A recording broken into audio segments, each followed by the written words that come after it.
Bonjour à tout le monde et encore une fois bienvenue à notre webinaire qui aujourd'hui parlera de la catégorisation des modules des demandes de remboursement avec un module d'intelligence artificielle développé pour OpenEMIS. Donc, durant ce webinaire, nous allons présenter ce webinaire en des termes non techniques pour des non-informaticiens qui souhaiteraient comprendre comment ce module fonctionne, à quoi il sert, et quels sont ses avantages. Ça, ce sera le deuxième point, les avantages de ce module et les limites également de ce module. Et le troisième point sera comment est-ce qu'il peut être reproduit pour ceux qui utilisent OpenEMIS ou ceux qui voudraient utiliser OpenEMIS, comment ils peuvent intégrer ce module dans leur processus de fonctionnement. Donc, comme principal intervenant ou comme unique intervenant, nous avons le docteur Dragos Dobré de SwissIPH. Vous pouvez peut-être vous présenter brièvement, Monsieur Dobré. Donc, oui, Dragoș Dobre, spécialité en informatique, architecte de système informatique chez Swiss TPH, donc Institut tropical de santé publique suisse. Je travaille principalement sur OpenEMIS en tant que développeur de la solution. Donc, je suis le responsable de projet de maintenance et support et gestion des publications des nouvelles versions d'OpenEMIS. Et aussi, je fais partie de la communauté des implémentateurs. Donc, je supporte aussi les implémentateurs, à ce du SwissTPH, du point de vue technique, sur toutes les implémentations qu'on a d'OpenEMIS. Merci. Et parce qu'un Dobré peut en cacher un autre, j'aimerais demander à Madame Simona Dobré peut-être de prendre la parole. Elle est l'architecte de ce module. Si vous pouvez peut-être dire un mot à notre communauté et à nos participants. Bonjour à tous, donc Simona Dobré.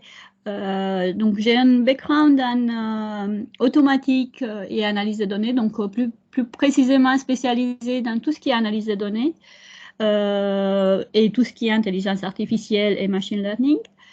Et donc, durant toute ma carrière, j'ai eu l'occasion de travailler dans des domaines tellement distincts. Donc, la magie de l'analyse des données, c'est que ça nous donne l'occasion de travailler dans des domaines distants. Donc, j'ai pu travailler sur des domaines appliqués en médecine, mais aussi dans la défense et aussi dans l'aérospatial. Merci. Merci Simona. Donc Simona pourra intervenir éventuellement durant la présentation sur certains aspects, techniques, notamment, comme je le disais, étant l'architecte de ce module. Donc, pour rapidement introduire OpenEMIS en une minute, pour ceux qui ne connaissent pas OpenEMIS, OpenEMIS c'est un logiciel utilisé pour la gestion des mécanismes de financement de santé et qui est actuellement utilisé dans plusieurs pays d'Afrique et d'Asie avec des cas d'utilisation mis en œuvre dans certains de ces pays qui concernent notamment l'assurance maladie, assurance maladie communautaire, transfert monétaire, micro-assurance, gestion des fonds ou des chèques. Donc ça, c'est OpenEMIS résumé en une minute. Et sans plus tarder, j'aimerais passer la parole au Dr Dobré pour la présentation. Merci Jean-Brice, merci pour cette opportunité de présenter le module d'intelligence artificielle d'OpenEMIS. Bienvenue à toutes et à tous. Donc, on va présenter notre module de catégorisation des demandes de remboursement à l'aide de l'intelligence artificielle. Donc, la présentation suivante. Donc, la présentation va suivre sur les processus de vérification de demande de remboursement qui est actuellement en place dans OpenEMIS. Donc, on a le module de Claim. On va parler qu'est-ce que c'est l'intelligence artificielle rapidement pour que vous compreniez de quoi il s'agit, de quoi on parle. Et après, il y a deux sections séparées. Donc, il y a un modèle OpenEMIS d'intelligence artificielle. Donc, c'est lui qui va s'occuper de tout ce qui est catégorisation et validation, vérification des demandes de remboursement. Il y a un module OpenEMIS, comme on appelle Claim AI, en fait, qui intègre ce modèle et il s'occupe de toute la gestion des demandes de remboursement, transformation des données et donc l'exécution du modèle d'intelligence artificielle. Donc, deux éléments séparés à comprendre. Donc, Simona Dobré, Data Scientist, c'est elle qui a développé le modèle d'OpenEMIS d'intelligence artificielle qu'on a intégré par la suite avec la société Soldevelo dans le cadre d'un module Claim AI avec un deuxième module gestion qualité pour la validation des résultats donnés par le modèle. Suivant. Donc, le processus de vérification actuel en place en OpenMIS, suivant. Donc, actuellement, il y a 2 étapes pour la validation des demandes de remboursement. Donc, on est dans le 3e pilier d'OpenMIS. Donc, il y a le premier pilier, c'était l'enregistrement. Il y a un écho de quelqu'un. Donc, si vous pouvez vous arrêter donc, le microphone, merci.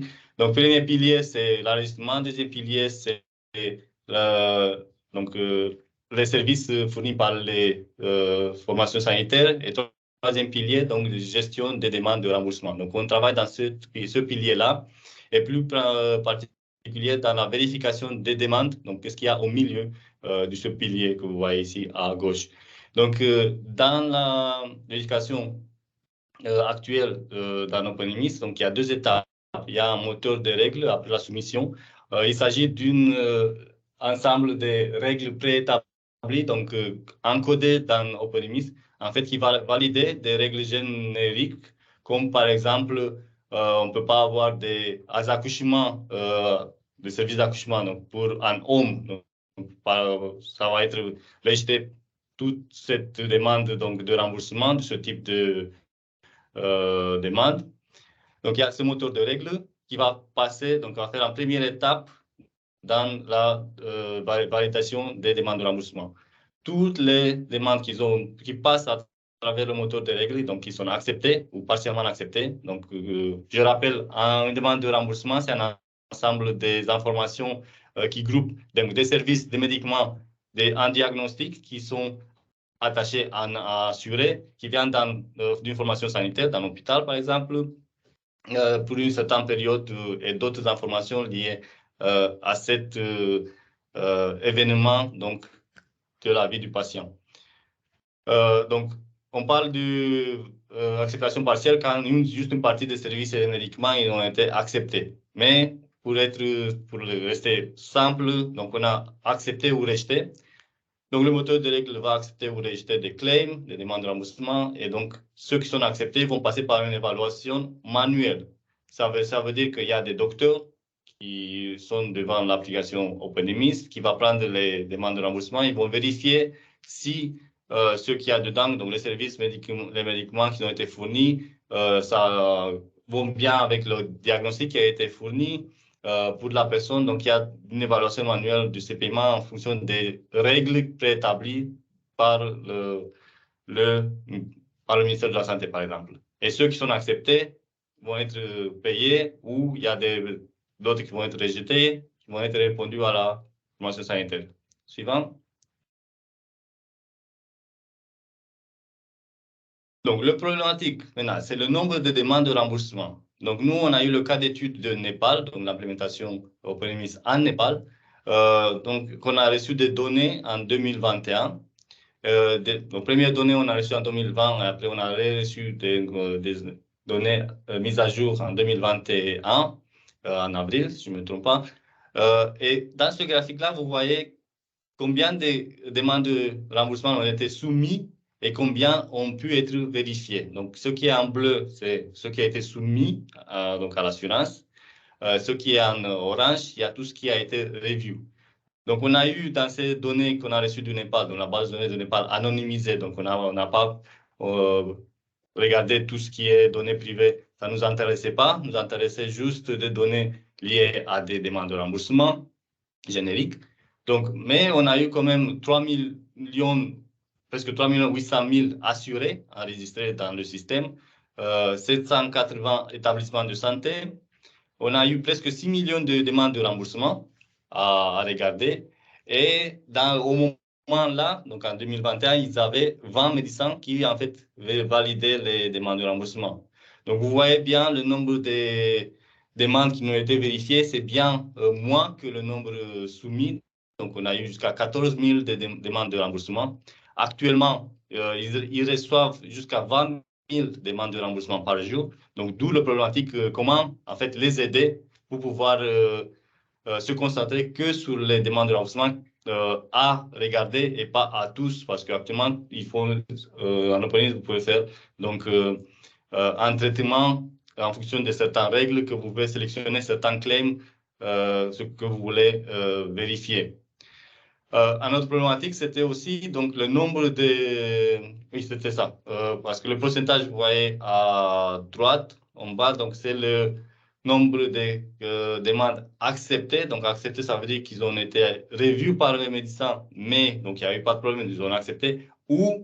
Et toutes les autres qui n'ont pas été revues. Donc, si ce n'est pas revu, c'est accepté par défaut. Et donc, on a un nombre très, très bas de demandes de remboursement qui ont été rejetées. Donc par le moteur de règles ou par le médecin conseil qui vérifie. Suivant.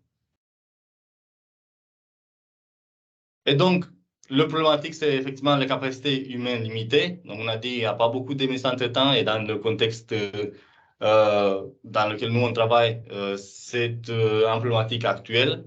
Il y a aussi le travail répétitif. Mais donc, leurs médecins, ils peuvent traiter environ 100 demandes de remboursement par jour. Et donc, actuellement, ils ont 25 médecins en Népal, donc ils peuvent vérifier jusqu'à 2500 demandes de remboursement par jour.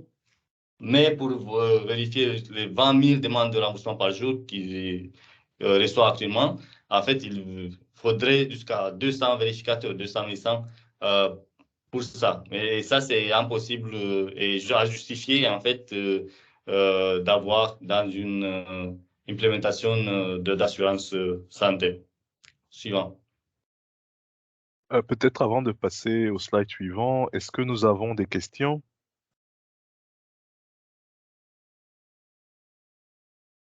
Vous pouvez ouvrir votre micro, peut-être.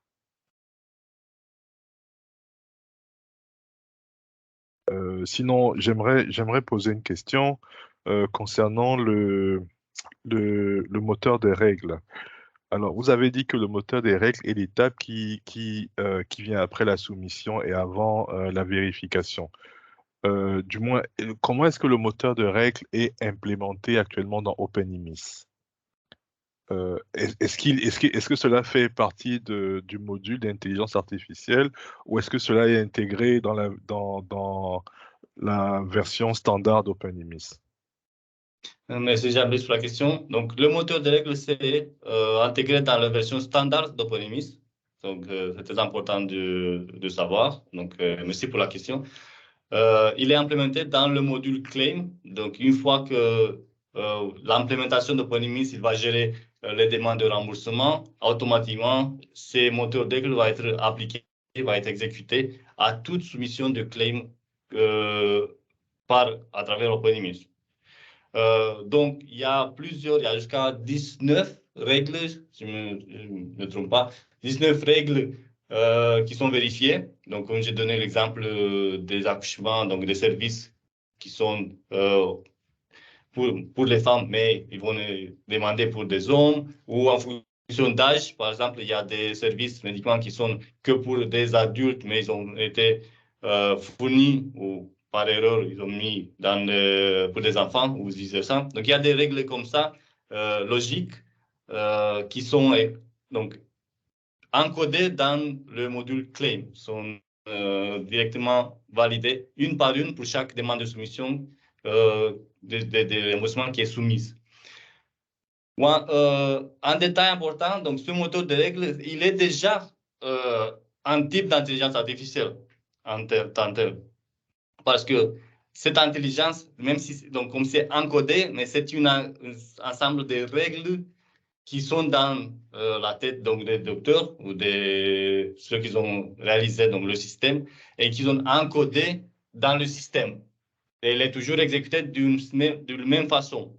Ce qu'on va parler par la suite, c'est un autre type d'intelligence artificielle, en fait, qui va essayer d'extraire la connaissance en fonction des données des données et en fonction des résultats d'évaluation des docteurs.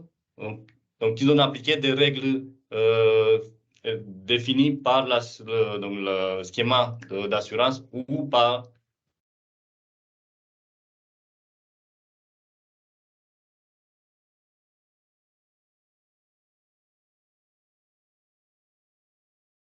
Allô?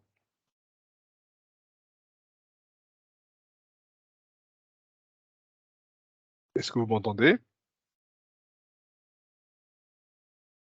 Maman, le ministère de la Santé. On n'entend pas Dragos. Ah, ok. Vous avez été coupé, Dragos, pendant pratiquement... Pardon? Oui, j'ai vu qu'il m'a dit que je suis déconnecté, il m'a reconnecté. J'étais coupé à quel moment? Vous parlez des règles, des moteurs de règles, la différence entre ce moteur de règles et le moteur et le module d'intelligence artificielle qui a été développé. Oui, d'accord. Donc, je reprends ça. Le moteur de règles, actuellement, donc, il est aussi un type d'intelligence artificielle parce qu'il y a eu la connaissance, donc métiers qui disent que les médicaments des adultes ne peuvent pas être appliqués aux enfants ou d'autres règles. Donc, c'est déjà un type d'intelligence artificielle qui est encodé, mais il est toujours fixe par rapport à ce que nous, on a développé ici, qui c'est un autre type d'intelligence artificielle, ce qu'on appelle l'apprentissage automatique ou machine learning, où ce type, en fait, essaie d'extraire la connaissance en fonction des données et donc des résultats d'évaluation qui ont été faits par les médecins conseils lors d'évaluation. Et donc, ces connaissances qu'on extrait, en fait, on va retrouver en fait les guides d'utilisation, les guides de validation qui ont été développés par l'assurance ou par le gouvernement, le ministère de la Santé. Ok, merci. Merci. Est-ce que nous avons peut-être une question encore? Non, sinon nous allons passer au slide suivant.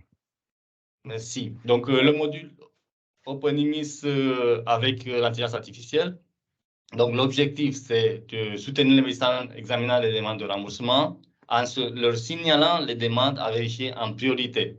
Donc, ce n'est pas un module à mettre en place et donc remplacer les médecins conseils, les médecins examinant les demandes, parce que ce n'est pas ça le but. Et de toute façon, il y a une question de responsabilité.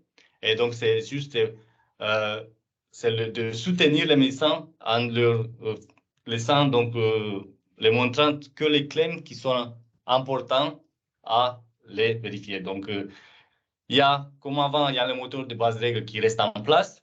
Il y a le moteur d'intelligence artificielle qui va être ajouté.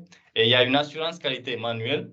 Donc, le médecin conseil, il va toujours faire son travail, mais ce n'est pas un travail donc, de vérification de tous les claims ou partiellement des claims, mais de vérifier que le résultat donné par le moteur IA d'intelligence artificielle, en fait, il est valide ou, dans la mesure du possible, donc de corriger le résultat pour la suite, en fait, de réévaluer les autres demandes de remboursement avec une meilleure précision.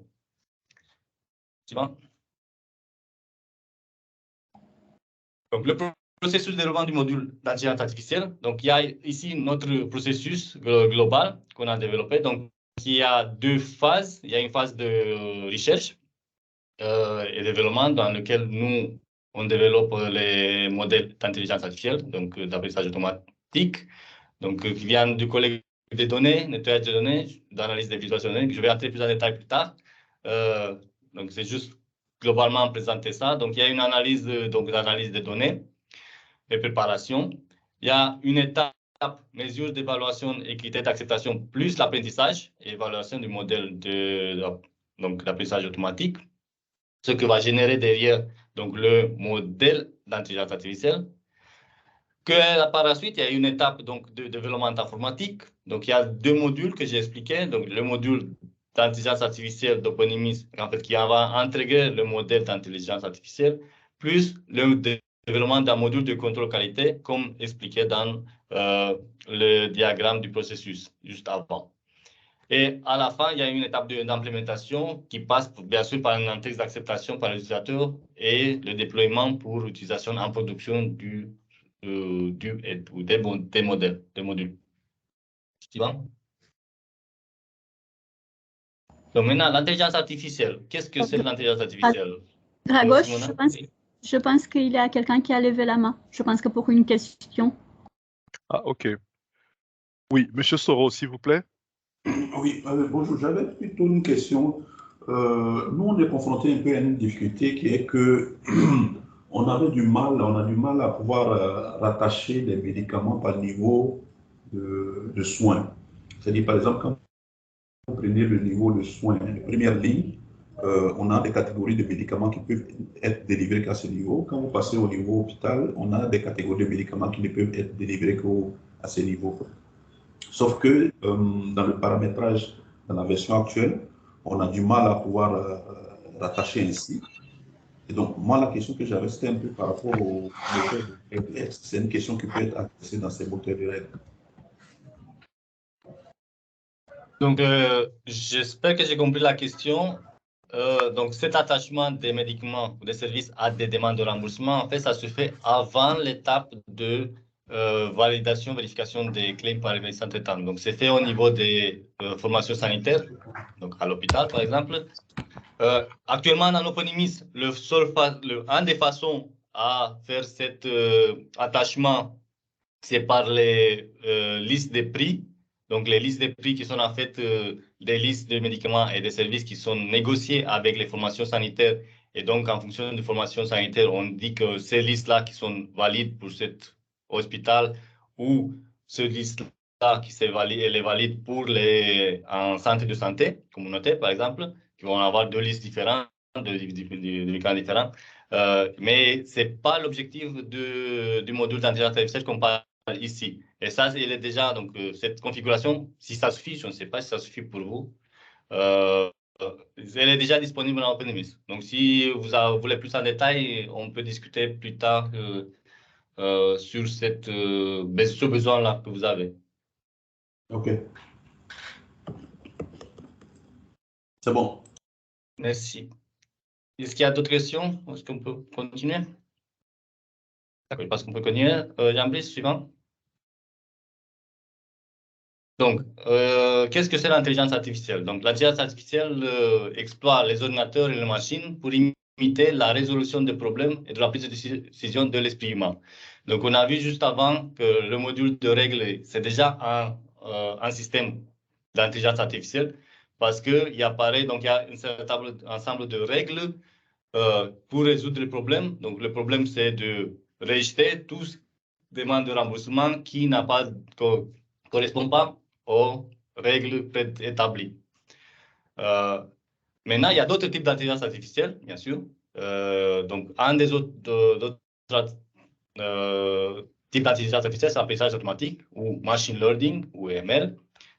Donc, comme vous voyez ici dans le diagramme, donc il y a l'intelligence artificielle en grand domaine, mais il y a l'apprentissage automatique qui fait partie avec d'autres systèmes d'intelligence artificielle.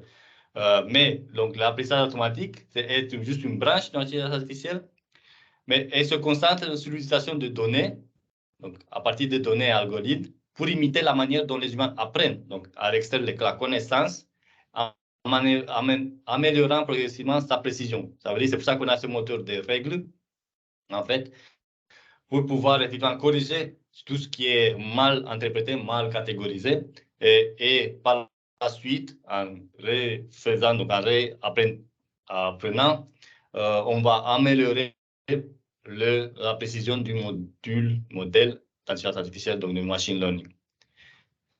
Suivant.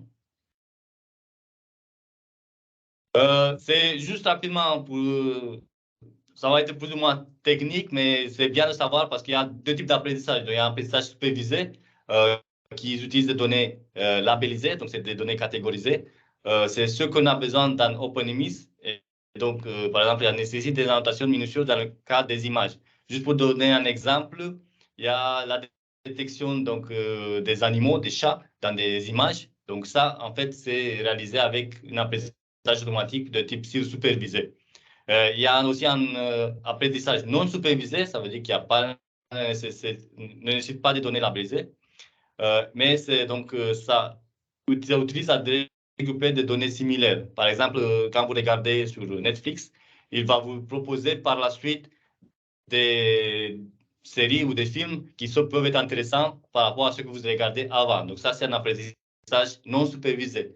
Donc, dans le cas de Toponymis, nous, on ne peut pas avoir l'apprentissage non supervisé. Mais on a besoin d'apprentissage supervisé parce qu'il y a certaines règles qui sont appliquées lors de la validation des demandes de remboursement par les médecins, qu'on doit extraire en fait des données, et ça, un des limites de notre système, bien sûr, ça va être ce besoin d'avoir des données préenregistrées, donc des données labellisées, catégorisées par les médecins avant de pouvoir utiliser le système d'intelligence artificielle d'OpenIMIS. Suivant.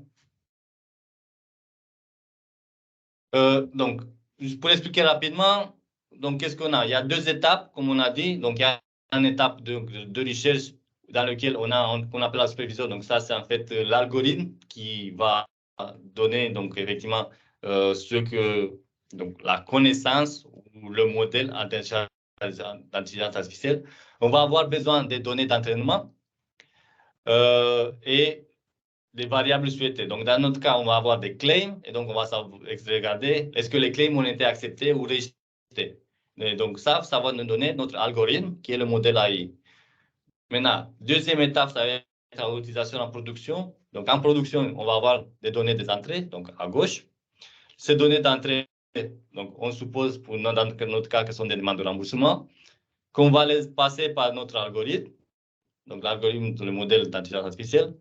On va faire le traité et en sortie, on va regarder est-ce que les demandes de remboursement vont être acceptées ou rejetées. Donc, c'est ça le processus de base d'apprentissage automatique supervisé qu'on a utilisé pour développer ce module d'intelligence artificielle dans OpenIMIS.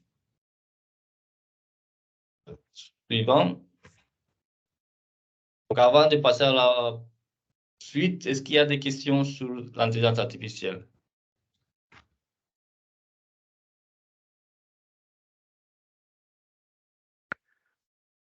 Peut-être je pourrais poser une question.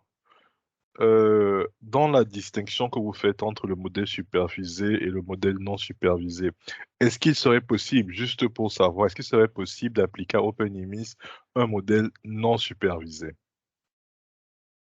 Peut-être, Simona, tu peux répondre à cette question? Oui, bien sûr.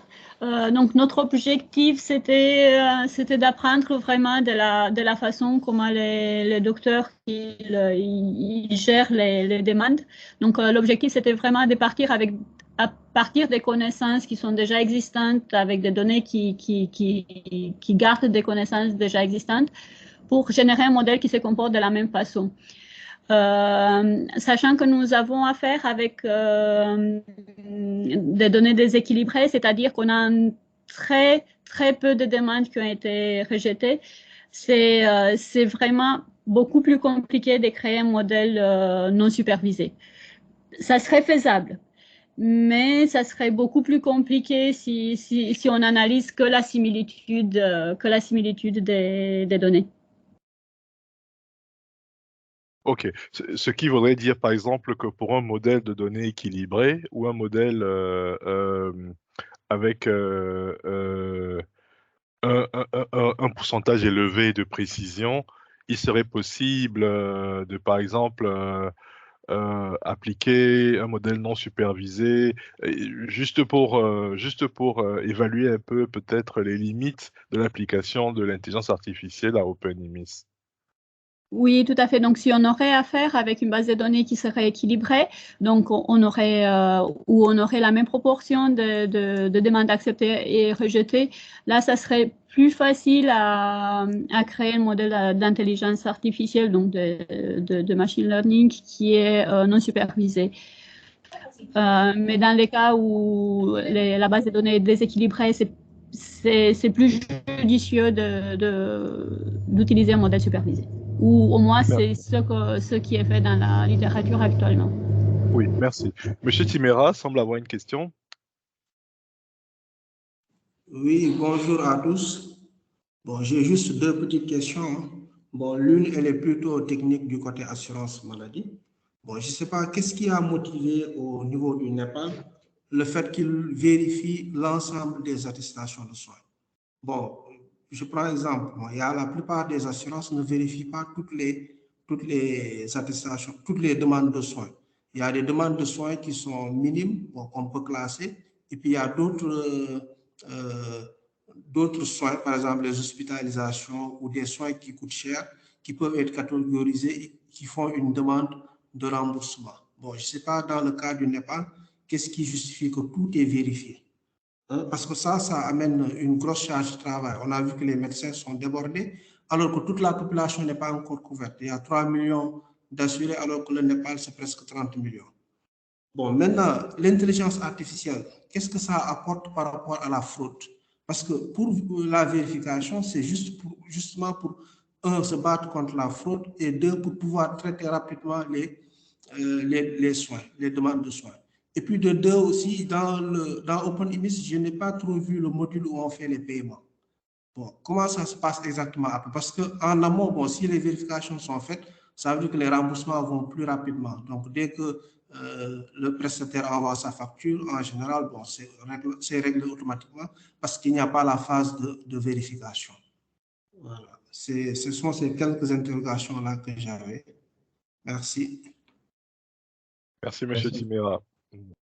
Je vais essayer d'expliquer donc les justifications qu'on a vues avant. Donc, c'est le nombre qui augmente de jour en jour des demandes de remboursement. En fait, c'est pour effectivement donc, éviter les fraudes. Donc, comme il y avait la deuxième question. Donc, pour ça, en fait, on vérifie ce qui a été rejeté avant.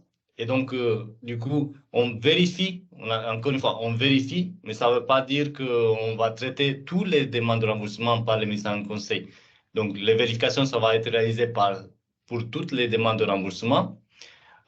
Parmi ces demandes de remboursement, certains vont être sujets donc, de validation par le ministère en conseil. Donc, ceux qui sont peut-être des fraudes où il y a des configurations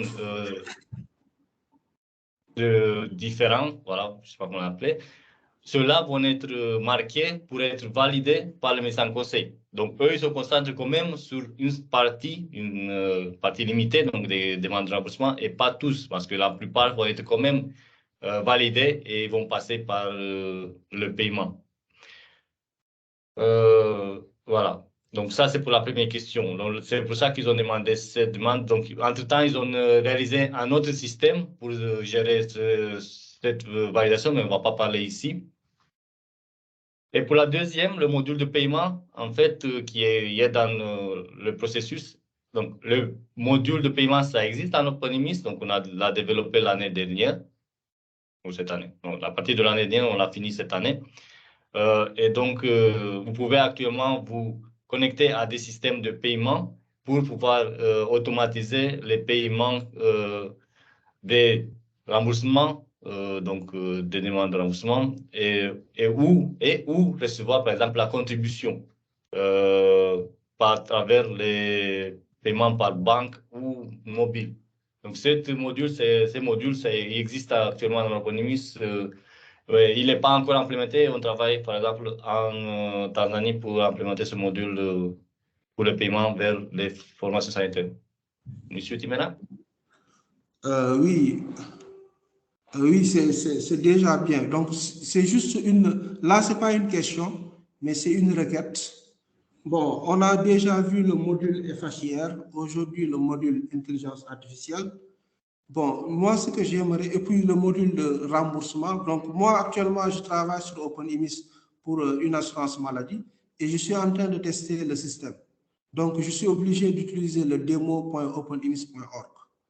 Donc, peut-être que c'est ce qui fait qu'on est un peu en déphasage entre ce que vous dites qui existe déjà et ce que je n'ai pas encore trouvé dans le démo OpenIMIS.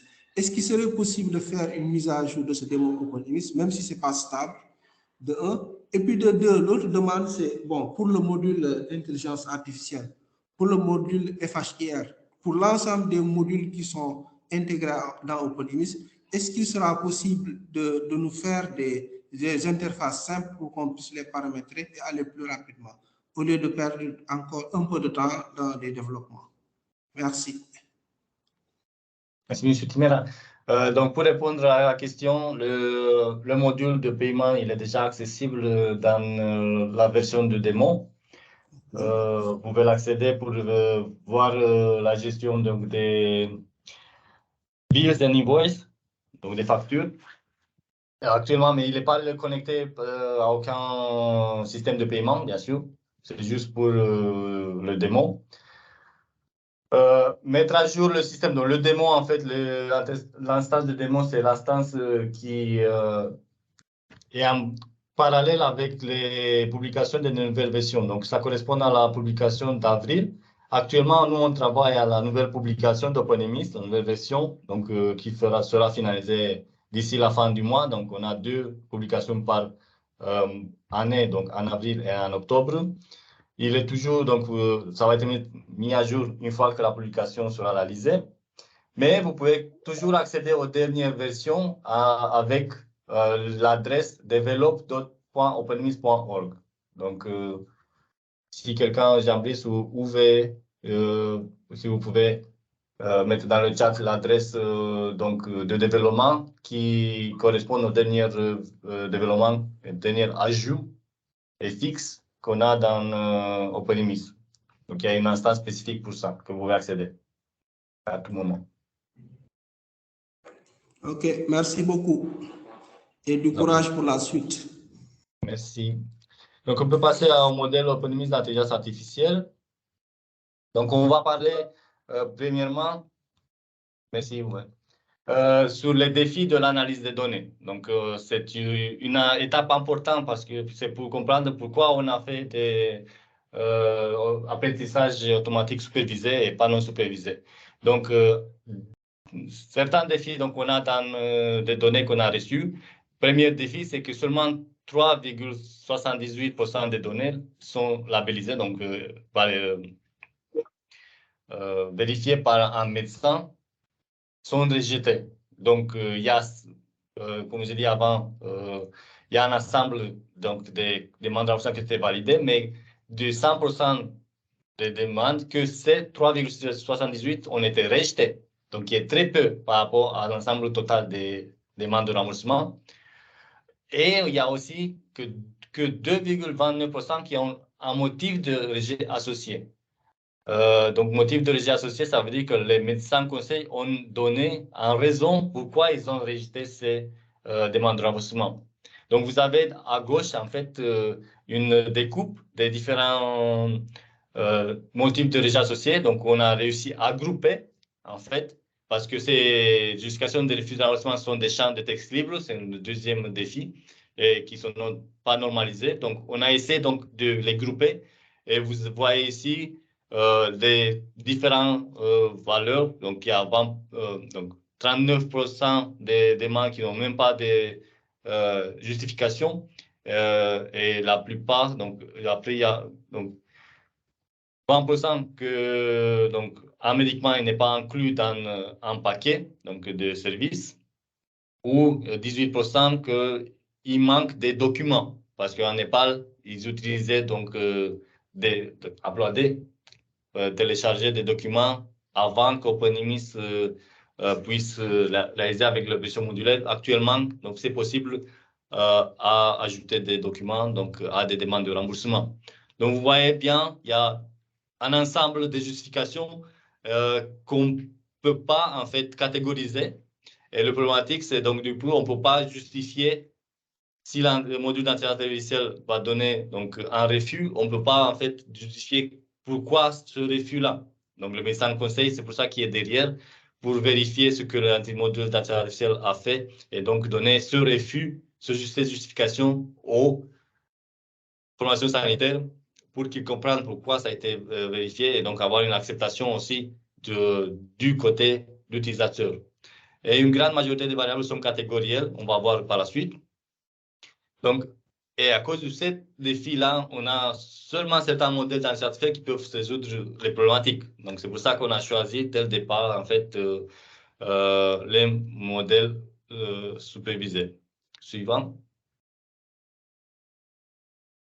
Voilà, donc juste à des exemples, on ne va pas passer trop longtemps, mais vous compreniez en fait nos défis qu'on a eus, que ça nous a pris du temps en fait. Donc il y a des variables numériques, comme vous voyez, donc quantité fournie des services de médicaments, le prix demandé, le prix de l'article, mais il y a beaucoup de variables catégorielles qu'on appelle catégorielles qui ne sont pas numériques. Ça veut dire que par exemple, il y a des dates. La date du ou au de la demande d'achat, quand le service a été réalisé, date de naissance de l'assuré, par exemple aussi. Il y a des variables correspondant à des catégories. Le niveau de service, le type de visite, si c'était une urgence ou pas, le sexe, si c'est un homme ou femme, le statut de pauvreté, si c'est un pauvre ou pas, il y a une certaine implémentation qu'ils ont ça en vue. Donc, il y a cette catégorie que certains peuvent être même configurés dans l'OpenMIS. Et il y a des variables correspondant à des défiants uniques. Ça veut dire qu'on doit savoir que ce service ou médicament ça a été fourni, que cette demande de remboursement qu'on doit mettre à jour plus tard par cet administrateur de prestations pour cette formation sanitaire principalement. Vous voyez, il y a l'assuré. L'assuré, on doit savoir que c'est ce assuré et pas d'autres assurés. Donc, quand on regarde, il y a la famille, diagnostic, tout ça. Donc, ces problématiques-là, en fait, suivant, nous pose donc des questions de transformation. Et donc, en première étape, par exemple, on a fait juste avant. Donc, c'est de remplacer des variables, par exemple, des dates à des variables numériques. Et donc, on passe à la suite. Et donc, par exemple, on transforme les dates par rapport à la variable numérique duration. OK, donc, quelle était la durée depuis quand ça a été réalisé, ces services, quand ça a duré, quand c'était soumis. Donc, l'âge, par exemple, en fonction des dates de naissance, on calcule l'âge quand cette demande de remboursement va être évaluée. Et après, on a regardé aussi tout ce qui est variable donc des identifiants uniques suivants. Et donc, ça, en fait, à cause de cette, parce qu'on a eu deux versions là, on est à la version 2. Première version, on n'a pas fait cette transformation des identifiants uniques et on a observé en fait qu'il y a un data drift, c'est-à-dire que plus on a des nouvelles demandes de remboursement, on a des nouveaux assurés, on a des nouveaux administrateurs de prestations, donc des informations qui ne sont pas connues préalablement par le modèle d'intelligence artificielle.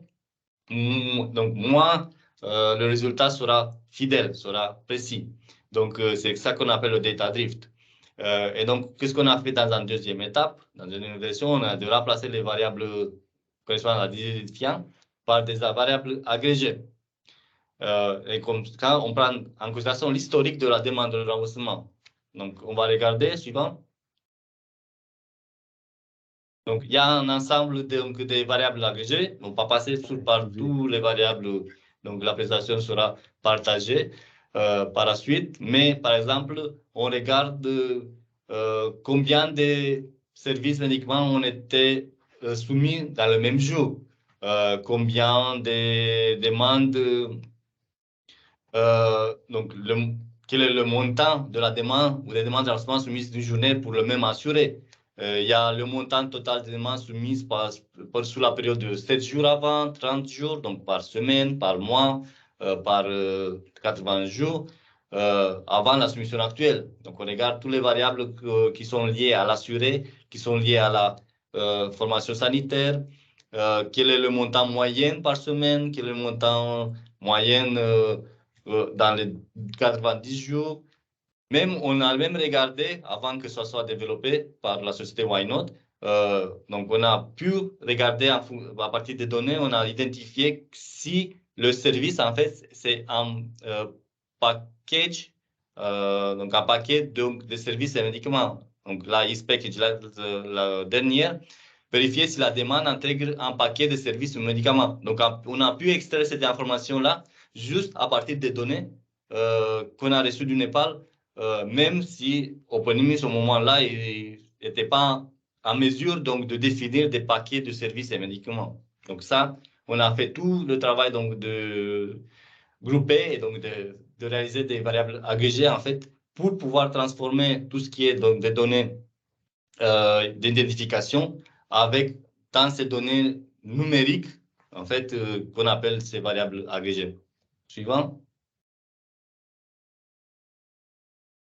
Mais en pratique, c'est bien avoir des variables agrégées, mais qu'est-ce qu'on fait avec? Parce qu'il y a aussi des limites. Donc, pour créer des variables agrégées, il est nécessaire d'avoir accès aux données historiques. Dans la première version, on ne gardait qu'avec un fonction. On regardait que les variables d'identifiants. Maintenant, on a besoin de faire des agrégations. Donc, on a besoin d'accéder aux données historiques. Donc, on a besoin de l'historique de toutes les données. en fait, au moins pour les dernières 90 jours, une année. Donc, pour toutes les nouvelles demandes soumises, on a aussi besoin de récupérer toutes les demandes de remboursement historiques, donc liées au assuré qui est lié. Bon, c'est lié. En fait, demande de remboursement, il est lié à un assuré. On doit savoir toutes les autres demandes du même assuré pour faire cette agrégation. Et aussi, il y a la problématique de la limite, donc le temps d'agrégation, il est proportionnel au nombre total de demandes de remboursement dans la base de données. Donc, avant, c'était rapide, quelques secondes. Maintenant, ça peut prendre plus de temps parce qu'on a cette agrégation. Mais on a besoin de faire cette agrégation pour pouvoir avoir des résultats mieux. Voilà, donc on peut passer à la suite. Peut-être avant de passer à la suite, juste une question sur les données. Et je suis sûr que à cette question, vous avez certainement des réponses dans les autres slides, mais étant donné que nous parlons des données ici, j'aimerais demander si pour une nouvelle mise en œuvre d'OpenIMIS, dans un pays ou pour un projet sur lequel il n'y a pas de données précédentes, comment est-ce que le module d'intelligence artificielle peut être déployé s'il n'y a pas de données existantes? Je n'ai pas une réponse simple. Donc, dans la situation actuelle, le module peut être, il ne peut même pas être appliqué en fait. C'est ça le problème, parce que chaque contexte, chaque pays, il va avoir leurs règles précises donc de validation des demandes de remboursement. Donc, on appelle en anglais le guidelines. Et donc, on ne peut pas utiliser un modèle créé pour Népal dans d'autres contextes. Parce que c'est comme on a Népal, il a sa carte routière. Donc, ce modèle d'intelligence artificielle, c'est l'application pour comprendre cette carte routière et pour nous dire pour arriver point A en point B. Mais si on prend par exemple le Cameroun, il faut on veut avoir donc la carte, donc se déplacer en Cameroun. Donc, on ne peut pas utiliser la carte routière donc, du Népal en Cameroun parce que ce n'est pas les mêmes routes. Et donc, on ne peut pas calculer d'aller de point A à point B en Cameroun sur cette carte-là. Juste un exemple simple. C'est ça et donc, du coup, on a d'abord besoin de récupérer tous les points ou tous les trajets du Cameroun, si vous voulez. Donc, ça, c'est les données d'entrée pour pouvoir agréger tout ça, donc extraire la carte du Cameroun. Et pas que par la suite, on peut demander d'aller à un autre point A, un point B avec cette carte-là. Et donc, actuellement, ce n'est pas possible d'utiliser et c'est pour ça qu'il y a un des limites donc, des systèmes d'apprentissage automatique supervisés qui ont besoin de données initiaux pour pouvoir extraire cette connaissance qui est le modèle d'intelligence artificielle. Merci. D'accord, on peut passer à la suite. Donc, c'est le modèle d'intelligence artificielle résultant. Donc, c'est ça le résultat qu'on a fait. Donc, on a eu des demandes de remboursement historique de Népal. Et donc, ça, en fait, on a utilisé plusieurs types d'algorithmes d'intelligence artificielle qui pourraient être utilisés, comme on a dit, si on était limité dans ce qu'on pouvait utiliser. Donc, ce qu'on peut utiliser, on a regardé, on a fait plusieurs prédictions d'apprentissage. Et parmi les résultats, on a choisi ceux qui donnent les meilleurs résultats. Et donc, on a un système de voting donc, dans lequel donc, on a 3 algorithmes différents. Donc, Extreme Gradient Boosting, Random Forest Extractrice. Donc, je ne vais pas entrer en détail. S'il y a des questions, Simona peut vous expliquer. Mais chaque algorithme va donner une prédiction différente. Et avec un 4e algorithme qui est le vote, en fait, il va prendre ce résultat, il va donner la prédiction finale sur le résultat. Donc, vous voyez, ce n'est pas une solution unique, c'est une solution complexe, groupée, pour avoir des meilleurs résultats. Suivant.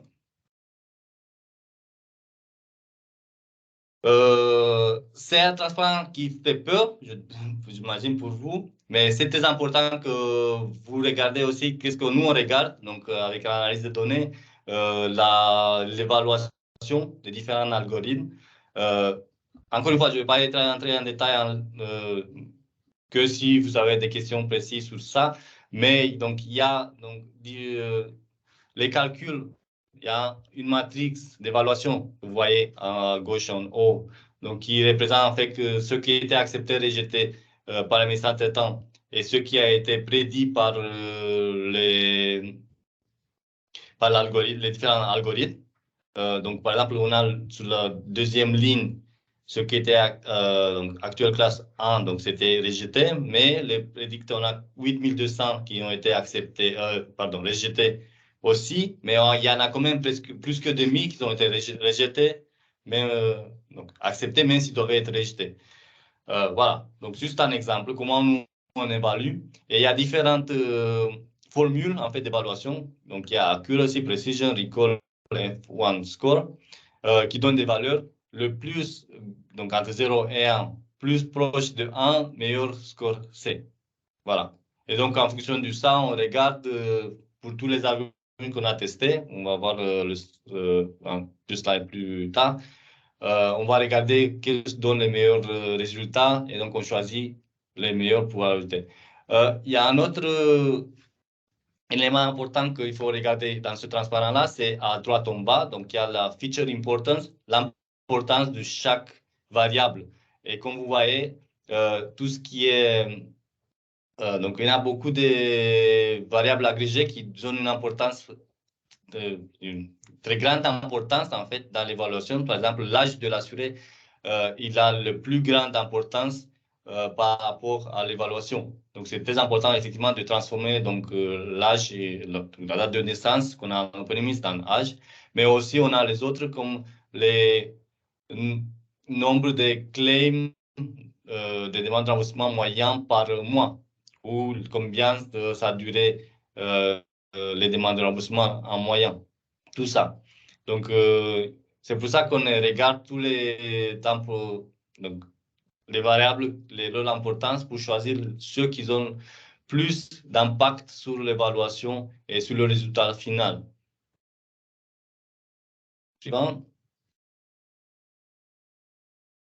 Et donc, les performances, comme j'ai dit avant, donc il y a les différentes variables donc, de calcul de performance, différentes formules. Et donc, il y a différentes évaluations. Donc, par rapport aux données d'entrée globaux, donc on sépare en différents sets. Donc, on a un set d'apprentissage qui, des fois, la plupart du temps, c'est 90% des demandes de remboursement. On a un set de tests, donc avec les résultats, on teste sur cette set. Et après, on a gardé aussi des données pour réaliser l'évaluation en fonction des... plus tard en production, qu'est-ce que ça va donner.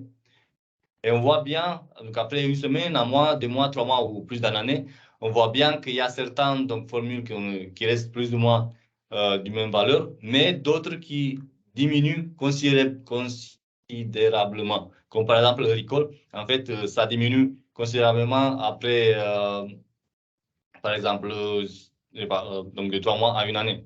Donc, ça nous donne aussi une idée à combien de temps il faut qu'on fasse réapprentissage du système avec les nouvelles données. Parce qu'entre-temps, des nouvelles données vont être soumises, des nouvelles demandes de remboursement. Il faut qu'on prenne en considération toutes les nouvelles données et aussi les corrections faites par le médecin en conseil par rapport à la catégorisation du module d'intelligence artificielle. Suivant.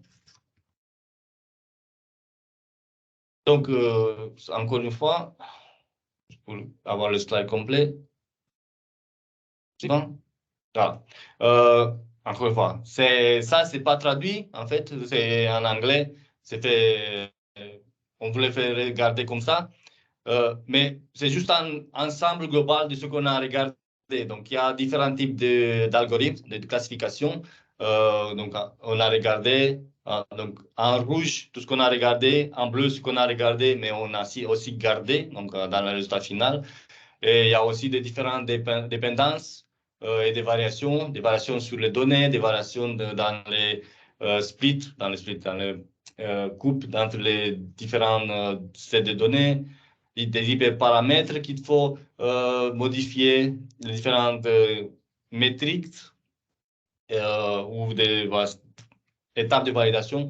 Donc, il y a plein d'informations qu'il faut prendre en considération. Et Simona peut compléter? Oui, merci Dragos. Donc, ce qu'il faut savoir, quand on développe un modèle d'intelligence artificielle, on ne va pas prendre un modèle, on le développe, on le teste et c'est bon. En fait, on doit vérifier beaucoup de choses en amont. Donc, on doit vérifier quels sont les modèles qui sont les plus adaptés, mais aussi quelles sont les configurations des données qui seraient les plus judicieuses.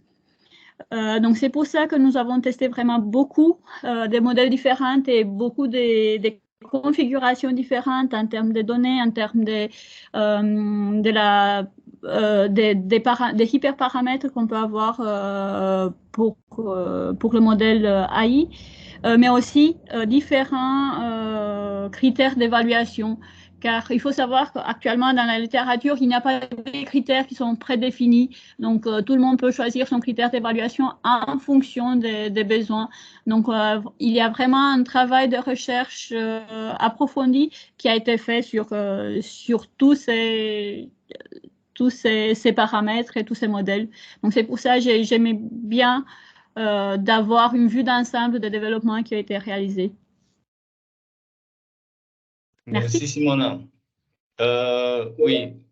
Et donc, une dernière chose, on a même pu observer, par exemple, quand ils ont changé les produits d'assurance et donc d'une configuration à une autre, on a pu observer par rapport aux données, on a vu qu'il y a des changements et on a pu extraire des différentes connaissances à partir de ces changements-là. Donc, tout on peut trouver différentes connaissances, informations juste à partir des données. Est-ce qu'il y a d'autres questions? Sinon, on peut passer à la suite. OK, merci. OK, bon, il y a toute une partie donc, de développement de modèles d'intelligence artificielle qui nous a pris des mois, en fait, à réaliser. Mais juste savoir où on y va avec ça. OK? Parce que c'est bien de faire un modèle d'intelligence artificielle, mais qu'est-ce qu'on fait avec? Donc, on a la partie recherche que Simona s'est chargée de réaliser, donc tout ce qui est la ligne bleue en haut.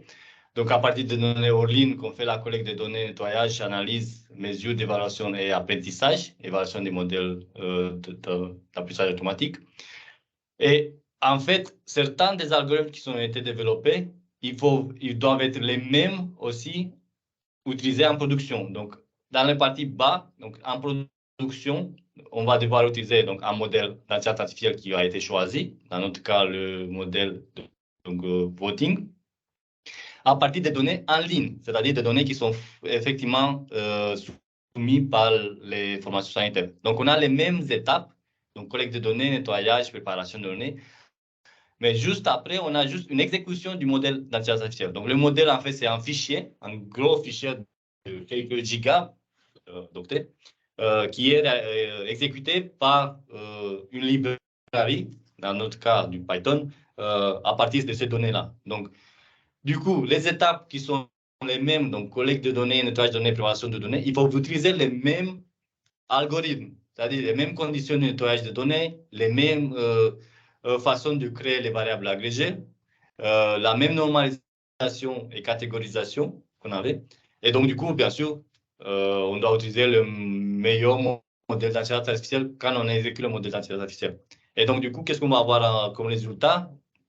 En production, on va avoir des demandes sélectionnées, ceux qui vont être donnés aux médecins en conseil pour les valider, pour les vérifier eux-mêmes aussi et donner, donc, corriger si ce n'est pas le bon résultat, si c'est accepté, doit être rejeté ou vice-versa.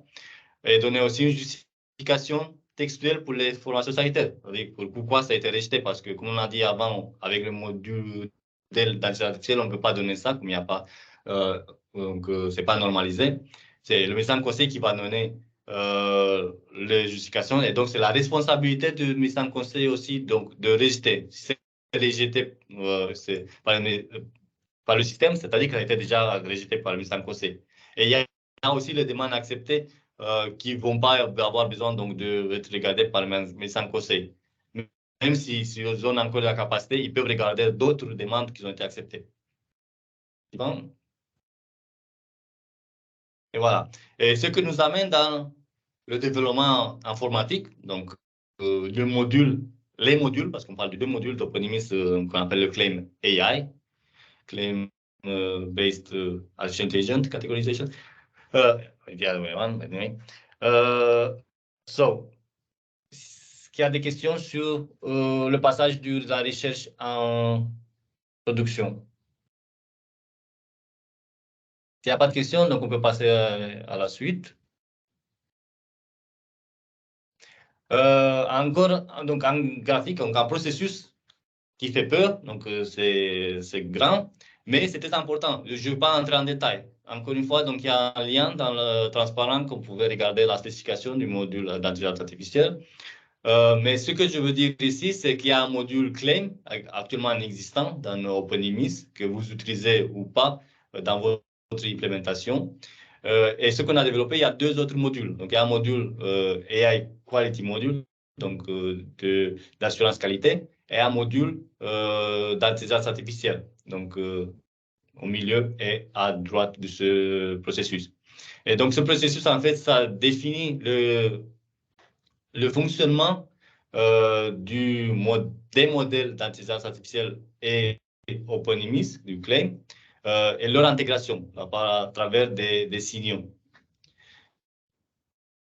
Il y a donc des responsabilités qui sont décrites ici. Donc, il y a le module d'assurance qualité en fait qui fait le lien. Donc, on a développé le module d'intelligence artificielle pour être le plus générique possible, qui peut être exécuté tout seul, sans avoir besoin d'une implémentation complète d'OpenEMIS à travers donc, le protocole FHIR.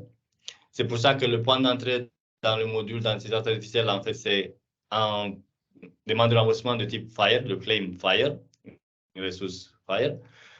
Et donc, c'est ce module d'assurance qualité qui s'occupe de plusieurs éléments.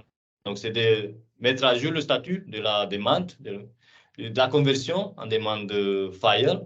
Donc, l'envoi de la demande de FHIR au module d'intelligence artificielle et obtention de la réponse, les mettre à jour des différents statuts et aussi avoir la possibilité de signaler les erreurs de classification des demandes de remboursement. Donc, quand la mise en conseil, ils vont dire que ça, c'est erroné. Donc, ils vont corriger automatiquement. Ça va mettre à jour aussi des informations internes pour la suite donner un rapport pour les différentes différences entre ce qui a été classifié par le module d'intelligence artificielle et ce qui a été validé par le mise en conseil. Et donc, une responsabilité du module d'intelligence artificielle, donc préparer les données pour le modèle et exécution du modèle d'intelligence artificielle et catégorisation. Voilà, ça semble beaucoup pour l'assurance qualité, mais il y a beaucoup de travail qui est réalisé dans le module AI aussi, donc tout ce qui est préparation, ça concerne aussi l'agrégation. Donc, il y a beaucoup d'étapes qui sont réalisées, en fait, dans le module AI qui prend du temps et ils ont besoin, il y a aussi le besoin, comme j'ai dit avant, d'avoir accès aux données historiques. Suivant.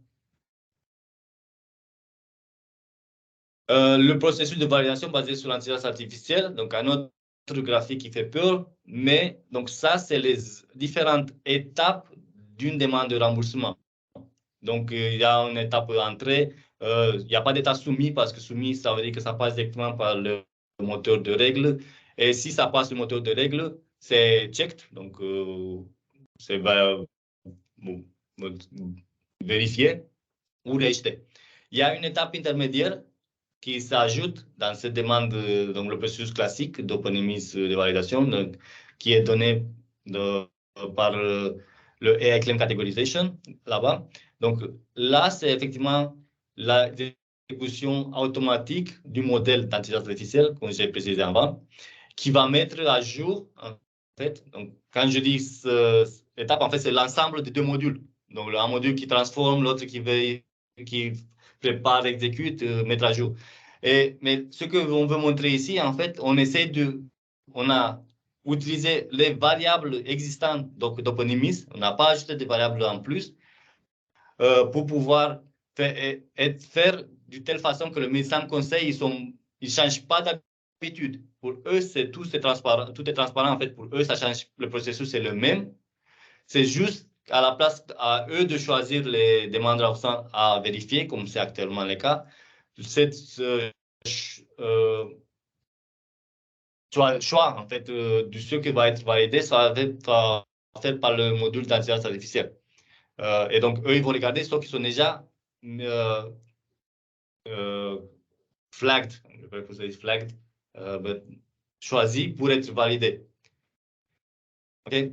Et donc, ce qu'ils vont faire, c'est juste à vérifier, et donc toute la partie droite, le processus manuel, à vérifier, et donc de valider ou de corriger, comme ça faisait aussi dans le cas précédent. Voilà. Donc, on a essayé de réduire ou de limiter les changements du point de vue médecin conseil pour qu'eux ne soient pas dérangés et changer leur habitude de travail qu'ils ont d'habitude. Voilà. Suivant. Et donc, avec ça, on va finir sur tout ce qui est partie informatique, donc architecture d'implémentation. Donc, avec cette nouvelle version, il y a deux architectures d'implémentation possibles. Donc, il y a, comme précédemment dans la première version, il y a une instance dédiée pour le module d'intelligence artificielle. Donc, comme on a essayé de le faire le plus générique possible en utilisant le protocole FHIR, donc, on peut implémenter le module OpenEMIS, module de l'intelligence artificielle, tout seul, et on peut le lier avec une implémentation d'OpenEMIS ou d'autres systèmes assurantiels qui peuvent s'intégrer avec le protocole FHIR. Voilà. Donc, dans notre cas, bien sûr, on est intéressé d'intégrer avec OpenEMIS ici. On a une implémentation OpenEMIS, on a une implémentation de module d'intelligence artificielle. On montre aussi qu'il se passe hors ligne. Donc, tout à gauche, il y a la partie recherche pour développer le modèle d'intelligence artificielle. Et on voit ici aussi une duplication de la base de données d'OpenEMIS. Parce que, comme on a dit, on a besoin donc de données historiques, on a besoin de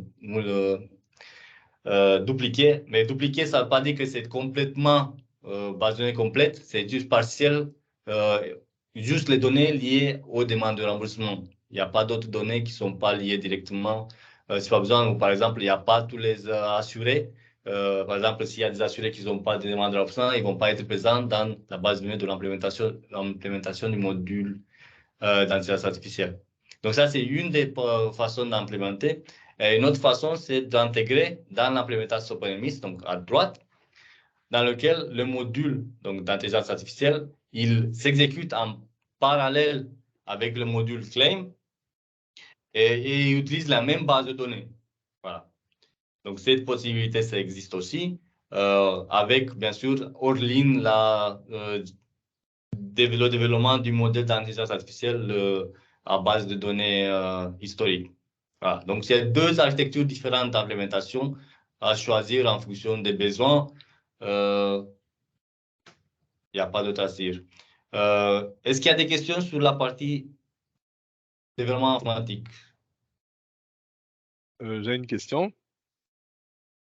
J'ai une question qui est liée un peu à celle de M. Timera, celle qu'il a posée en début de ce webinaire. C'était celle de savoir s'il est possible ou s'il a envisagé, par exemple, des mises à jour qui demandent un peu moins de développement. C'est-à-dire, on comprend que le module d'intelligence artificielle demande déjà une grosse analyse et ensuite, à travers ce que vous avez présenté, on voit également qu'il y a pas mal de configurations dans le code source à faire pour pouvoir le mettre en place. Donc, et M. Timera a demandé en début du webinaire s'il était possible qu'il existe une interface qui puisse permettre de configurer, par exemple, les modules sans nécessairement avoir recours au code source. Est-ce que cela pourrait être envisagé, par exemple, pour demander qu'il y ait moins d'expertise requise pour la mise en place de tels modules? Merci pour la question, Jean-Brice. Le slide transparent suivant va répondre à cette question-là.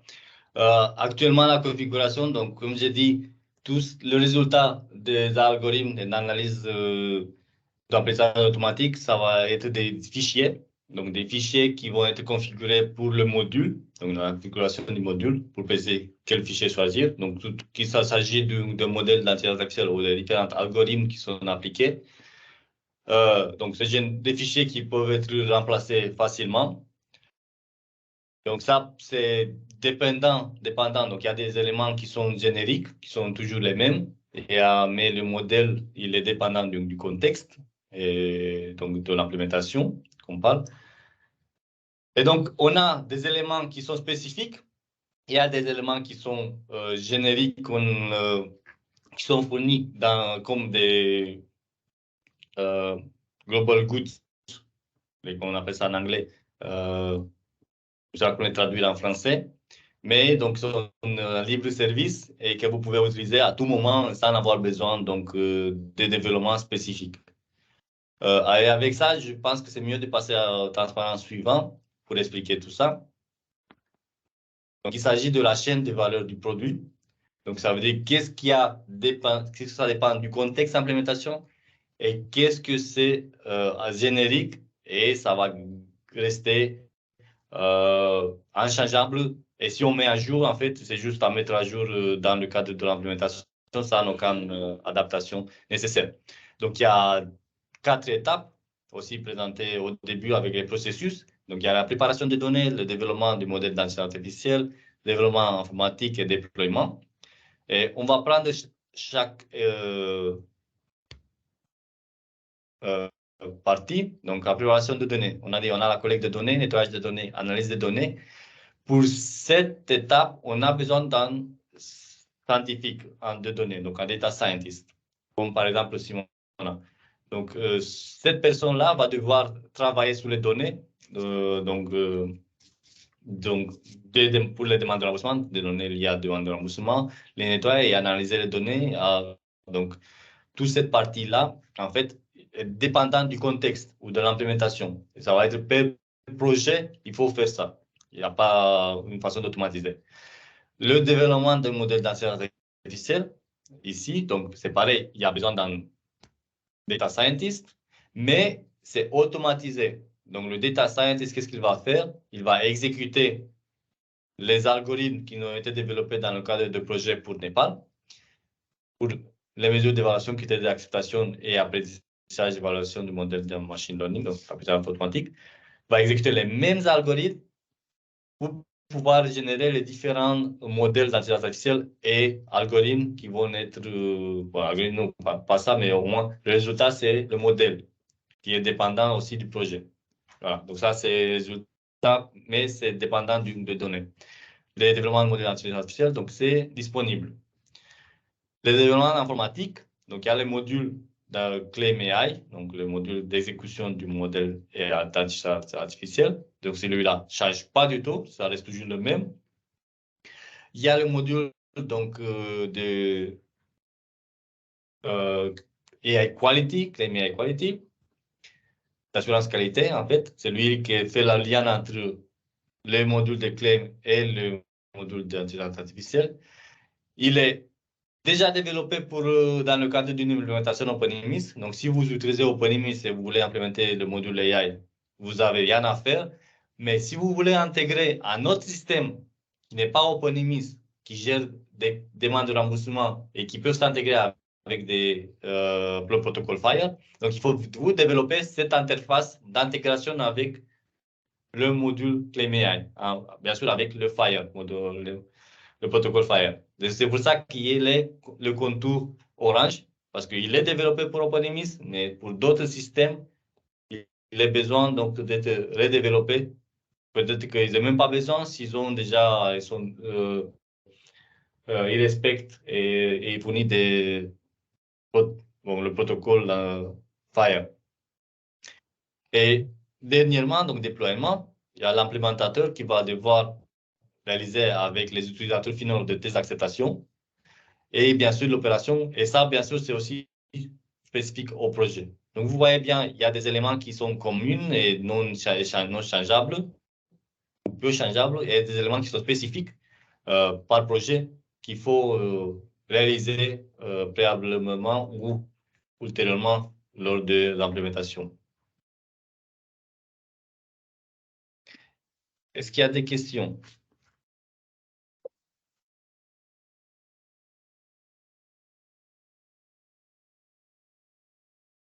Apparemment, il n'y a pas de questions, mais peut-être, vu qu'il nous reste un petit peu de temps, une clarification quant à la différence, parce que vous avez présenté plusieurs fois le module Claim AI et le module Claim AI Quality. Est-ce qu'il s'agit de deux modules distincts ou est-ce qu'il s'agit de deux modules qui sont interconnectés? Est-ce qu'on peut mettre en œuvre un module sans l'autre? Quelle est l'importance, quelle est l'importance relative de ces deux modules pour la gestion des réclamations? Oui, merci pour la question. Si tu peux retourner au slide, au transparent précédent. Donc, la meilleure façon d'expliquer ça, c'est l'instance dédiée pour le module Claim AI, donc l'architecture de gauche. Donc, on voit une implémentation d'Oponimis, donc qui concerne le module Fire, le module Claim, la base de données, et il y a le module Claim AI Quality. Donc, c'est l'assurance qualité. Comme j'ai précisé avant, il y a plusieurs responsabilités de ce module-là. Donc, il y a la différente mise à jour des informations dans l'élément de remboursement, mais aussi cette responsabilité de transformation des données dans un modèle Fire du claim et le transfert vers le module Claim AI module. Et donc, si on n'a pas ce module, donc on voit bien c'est deux modules différents parce qu'il y a le module Claim AI Quality dans l'implémentation. Il y a le module Claim AI dans l'implémentation juste du module AI. Si on n'a pas ça, ce module d'assurance qualité, en fait, on ne peut pas communiquer avec le module AI. Ça veut dire qu'on ne peut pas envoyer l'information vers ce module et récupérer les résultats de catégorisation, d'évaluation du modèle d'intelligence artificielle. Donc, c'est très important d'avoir ce module, en fait, pour transférer l'information avec la transformation et la mise à jour des résultats pour pouvoir être utilisé par la suite par un médecin conseil. Et donc, c'est ce module-là, en fait, qui amène aussi des changements dans l'interface web. C'est-à-dire, quand on implémente le module AI Quality, on va avoir dans la liste des demandes de remboursement pour le médecin conseil une nouvelle colonne qui va préciser si cette demande de remboursement a été évaluée ou pas par le module AI. Parce que par défaut, en fait, on va cacher toutes les demandes de remboursement qui n'ont été pas évaluées, comme on a par exemple une tâche donc spécifiée pour une fois par jour, par la nuit. Par exemple, on voit toutes les demandes de remboursement qui ont été soumises ce jour-là pour être traitées donc, lors de la journée. Ou il faut qu'on ne regarde pas les demandes de remboursement qui n'ont été pas traitées encore. Et donc, on les cache par défaut, mais le médecin conseil peut aussi choisir de les voir toutes les demandes de remboursement, inclus ceux qui n'ont été pas encore validés. Donc, il y a pas mal de responsabilités que ce module amène, à part l'intégration, mais aussi le changement de vue et donc la facilitation du travail donc, du médecin conseil lors de son travail donc, de validation et vérification. Ok, merci Dr Dragos. Je pense que cela nous emmène à la fin de la présentation. Est-ce que nous avons des questions ou d'autres commentaires ou peut-être des partages? De mon côté, donc je remercie d'abord pour cette opportunité de présenter le modèle d'intelligence artificielle. C'est très important pour nous à faire connaître ces possibilités et donc connaître ce module d'Oponimis qui ont en fait des ajouts pas essentiels, on va dire comme ça, dans l'Oponimis.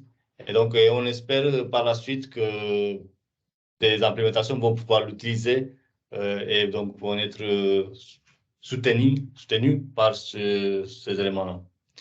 Si quelqu'un voudrait utiliser ce module, qu'est-ce qu'il devra faire ou qu'est-ce qu'il doit faire? Donc, si quelqu'un veut utiliser le module, il faut d'abord qu'il fasse une période donc d'évaluation manuelle pour avoir un certain nombre donc, de demandes de remboursement catégorisées pour que un scientifique, donc un data scientist, peut réaliser, donc exécuter les différents algorithmes qu'on a développés et extraire le modèle d'intelligence artificielle. Donc, c'est ça là préalablement, c'est il faut une étape préalable, donc d'avoir des données pour pouvoir utiliser. Et la documentation est dans le wiki, ou la documentation est disponible, par exemple, pour que certains de nos membres qui seraient intéressés puissent se renseigner et peut-être revenir vers vous s'ils ont des questions. Il y a des documentations dans le wiki. Ils peuvent venir chez nous s'il y a des questions spécifiques qui vont nous permettre aussi peut-être de mettre à jour les éventuels manques dans la documentation. Merci, merci. Madame Simona, s'il vous plaît. Merci.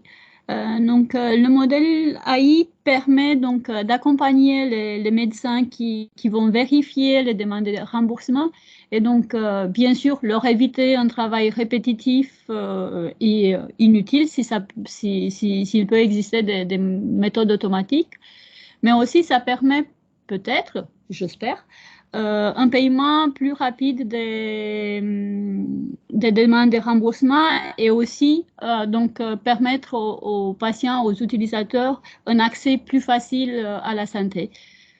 Donc, on espère que ce modèle pourra être appliqué sur des applications différentes, mais aussi que ça permet vraiment l'accès à la santé plus facile aux utilisateurs. Merci. Merci à vous deux, à Dragos et à Simona pour votre présentation aujourd'hui. Nous enverrons à tout le monde un lien qui permettra de revoir la vidéo de ce webinaire et également nous allons sélectionner une documentation mais qui pour le moment n'est malheureusement disponible en anglais, qui vous permettra d'avoir les détails de tout ce qui a été dit. Comme ça, si vous voulez peut-être reproduire ce module, si vous êtes intéressé par ce module, vous aurez les informations nécessaires pour le faire. Donc, merci à tout le monde pour votre participation à ce webinaire et vous recevrez, voilà, comme je disais, toutes les informations par email concernant ce webinaire. Profite des 2 dernières minutes. Bonjour à tous. Merci pour la présentation, c'était très intéressant et pour tout le travail abattu. J'ai juste une petite question, peut-être que j'ai raté ça. Je voulais avoir un ordre d'idée du volume de claims qui sont nécessaires pour que le modèle de machine learning devienne intéressant. Est-ce que c'est, je sais pas, 100 000 demandes de remboursement, 1 million, 10 millions, je sais pas. C'est juste pour avoir une idée de quand est-ce qu'on peut envisager d'implémenter ça dans les implémentations que nous on fait au niveau du Cameroun. Voilà, c'était un peu ça ma question. Dragos, je peux répondre? Je pense que c'est plutôt pour toi. Donc, il faut savoir que pour Népal, nous avons travaillé avec autour de 20 millions de demandes de remboursement. Par contre, tenant compte qu'on a déjà un modèle qui est existant, pour une nouvelle implémentation, le modèle il existe. C'est-à-dire que ça nous suffit de faire un réapprentissage sur une nouvelle base de données pour réestimer les paramètres du modèle. Donc, pour moi, si on aurait entre 5 000 et 1 million, ça devrait être pas mal déjà pour pouvoir mettre en place un nouveau modèle. Encore une fois, merci à tout le monde de votre participation. N'hésitez pas à nous envoyer des mails ou à envoyer des mails à participer à nos réunions dans la communauté si vous avez d'autres questions ou si vous voulez peut-être avoir plus de détails. Donc, encore une fois, merci à tout le monde pour votre participation aujourd'hui. Je vous souhaite une bonne fin de journée.